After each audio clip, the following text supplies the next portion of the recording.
भैया नंदन की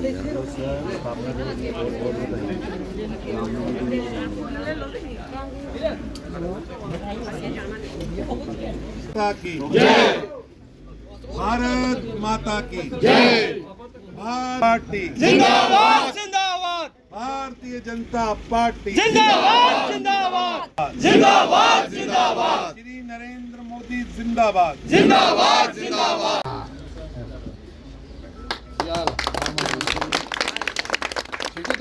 महामंत्री हो गया इधर, तीसरा महामंत्री विदेश का आ गया। आ गया। भारत माता की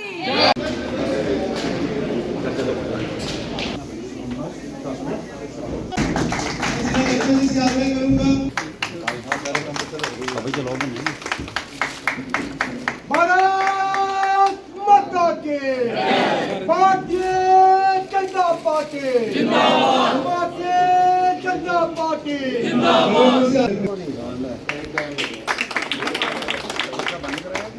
हम सबको संबोधित करें। भारत माता की हमारे परिवारी और सरकार बनाने के लक्ष्य से चले थे। हमारा बड़ा लक्ष्य ये था कि जिस तरीके की भ्रांतियां, और मैं बड़ी अक्सर ये बात कहता हूं कि ये विचित्र किस्म की रियासत है, कब क्या परिस्थितियां बन जाएं।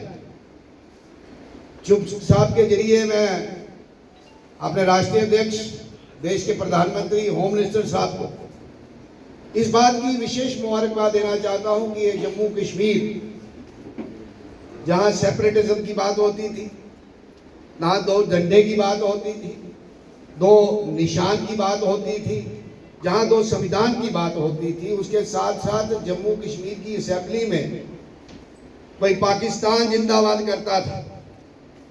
अलग अलग बातें सुनने को मिलती थी। मैं मुबारक इस बात के लिए दे रहा हूं कि दो दूसरे सेशन में है चुप साहब। आज जम्मू कश्मीर की असेंबली में आज बात होती है, लोगों के विकास की बात होती है, देश की एकता अखंडता की बात होती है। मैं अक्सर ये बात कहता हूँ, रियासत भी वही है, लोग भी वही है, मगर अंतर इतना है, तब की सरकार और अब की सरकार में यही अंतर है।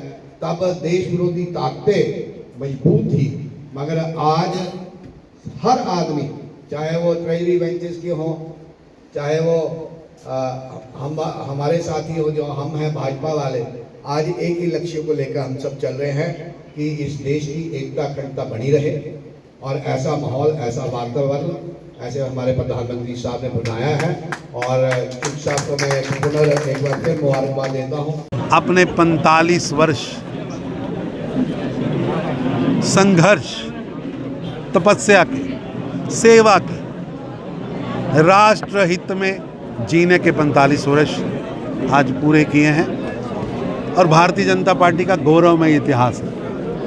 इससे पहले जनसंघ के रूप में हो या भारतीय जनता पार्टी के रूप में, भारतीय जनता पार्टी के 3 पीढ़ियों के कार्यकर्ता ने राष्ट्र प्रथम की सोच को सामने रखकर सेवा ही संगठन को संकल्प बनाते हुए विकसित भारत के टारगेट को सामने रखकर काम किया है। और अब प्रधानमंत्री मोदी जी के नेतृत्व में बढ़ता हुआ भारत, शक्तिशाली भारत, विश्व की एक शक्ति भारत बनाने के लिए हम लगातार काम कर रहे हैं। और मेरी आज यहाँ पर सभी कार्यकर्ताओं ने प्रतिज्ञा ली है कि हम सब लोग पार्टी को और मजबूत करने के लिए, क्योंकि भाजपा का मतलब है राष्ट्रभक्ति, भाजपा के मजबूत होने का मतलब है राष्ट्र विरोधी शक्तियों का नाश। इसलिए हम सब ने संकल्प लिया है, बढ़ते जाएंगे, रुकेंगे नहीं। और प्रधानमंत्री मोदी जी के नेतृत्व में विकसित भारत का संकल्प, विश्व की एक शक्ति भारत का संकल्प, आर्थिक रूप से विश्व की तीसरी शक्ति बनने का संकल्प पूरा करेंगे। और एक एक कार्यकर्ता ने, क्योंकि ये जम्मू कश्मीर की धरती है, यहाँ पंडित प्रेमनाथ डोगरा जी के नेतृत्व में एक बड़ा संघर्ष हुआ और उस संघर्ष में से आज की भाजपा निकली है। ऐसे तपस्वी कार्यकर्ता जिन्होंने प्रेमनाथ डोगरा जी के नेतृत्व में लगातार काम किया, ऐसे दृश्य अदृश्य जीवित अजीवित, उन सबको प्रणाम करके भाजपा उन्हीं रास्तों पर जो रास्ते प्रेमनाथ डोगरा जी ने, पंडित दीनदयाल उपाध्याय जी ने, श्यामा प्रसाद मुखर्जी ने तय किए थे, हम निरंतर उस ओर बढ़ रहे हैं और भाजपा का परचम हर ओर फहरा रहे हैं। सब वक्फ बोर्ड पे अमेंडमेंट हुई है, कितना देखते हैं? बहुत स्वागत मुस्लिम योग्य, समुदाय जो है काफी विरोध नाराज लगातार है, है। वो वापस लेने की बात कर रहा है। बहुत स्वागत योग्य कदम है। कुछ नेता और कुछ पार्टियां आर्टिफिशियल फेयर क्रिएट कर रही हैं। संशोधन बिल में एक भी पार्टी बताए यहाँ लिखा है कि किसी मस्जिद पर कब्जा होगा, किसी कब्रिस्तान पे कब्जा होगा, किसी दरगाह पे कब्जा होगा। ये झूठ और भ्रम फैलाया जा रहा है।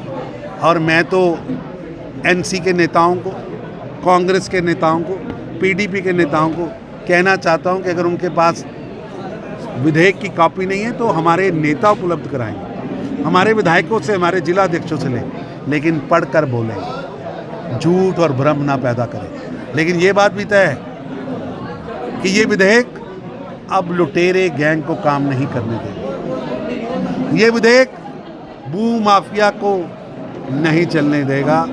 अब किसी भी सूरत में भू माफिया वक़्फ़ की ज़मीनों पर कब्जे नहीं कर पाएगा। और जो अड्डा बना रखा था वोट बैंक के कारण ज़कात की ज़मीनों पर कब्ज़ा करने का, वो अब नहीं चलेगा। और निश्चित रूप से मस्जिदों का निर्णय, दरगाहों का निर्णय, वहाँ की पद्धतियों का निर्णय जैसे पहले मुस्लिम समाज करता था वैसे ही होगा, लेकिन पारदर्शिता आएगी। और ये पैसा गरीब हित हेतु, गरीब मुस्लिम बेसहारा बेवा औरतों के लिए, अनाथ बेसहारा बच्चों के लिए प्रयोग हो, ना कि बड़े बड़े नेताओं के आलीशान महल बनाने के लिए हो। अमित शाह का दौरा भी है, किस तरह देखते हैं? ऐसा है कि देश के गृह मंत्री अमित शाह जी हमेशा ही प्रधानमंत्री नरेंद्र मोदी जी के नेतृत्व में सेवा में लगे हैं। यहाँ की डेवलपमेंट, यहाँ की सुरक्षा। अब गृह मंत्री जी आए हैं। जम्मू कश्मीर का विकास, संपूर्ण विकास, चौतरफा विकास हमारी प्राथमिकता है। और भारतीय जनता पार्टी का एक एक सिपाही अपने नेता के नेतृत्व में इस काम में लगा।